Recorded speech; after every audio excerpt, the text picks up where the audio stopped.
একদা ওমর বিন খাত্তাব রাদিয়াল্লাহু আনহু আলী রাদিয়াল্লাহু আনহুকে আবু হুরায়রা রাদিয়াল্লাহু আনহুকে জিজ্ঞাসা করলেন যে তাকওয়া জিনিসটা কি। যেহেতু আবু হুরায়রা রাদিয়াল্লাহু আনহুকে বলা হয়েছে এলেমের পোকা, সবসময় তিনি এ বিষয়ে অগ্রজদের ভূমিকা পালন করেছেন। তো উমর রাদিয়াল্লাহু আনহু বলছেন যে তাকওয়া কি জিনিস আমাকে একটু বুঝিয়ে বলো দেখি। তো উনি বললেন যে আপনি কি কোনো কাঁটাওয়ালা রাস্তা দিয়ে চলেছেন? তো বলে হ্যাঁ আমি তো চলেছি। তো বলছে কীভাবে চলেছেন আপনি? একটা রাস্তায় কাঁটা, বিভিন্ন ধরনের ময়লা কাঁটা ইত্যাদি আছে, আপনি কীভাবে চলেন এই রাস্তায়? তো উনি বলেন যে কাঁটাগুলোর উপরে আমি পা দেই না, খারাপ জায়গা ভাঙ্গা জায়গা এগুলো তো আমি পা দেই না, বেছে বেছে যেখানে পা দিলে আমার কোনো সমস্যা হবে না সেই জায়গাগুলোতে পা দিয়ে আমি রাস্তাটা পার হয়ে যাই।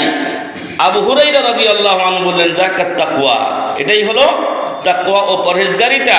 যে দুনিয়াতে চলার পথে যে পাপ গুনাহগুলো আছে, অন্যায়গুলো আছে, যেগুলো আপনাকে জাহান্নামে নিয়ে যাবে, ওগুলো বেছে বেছে আপনি ওগুলো বাদ দিবেন, আর যেগুলো জায়েজ আছে হালাল বৈধ আপনার জন্য সেগুলোর উপর দিয়ে চলে আপনি দুনিয়ার জীবন পার করবেন। এর নাম হচ্ছে তাকওয়া।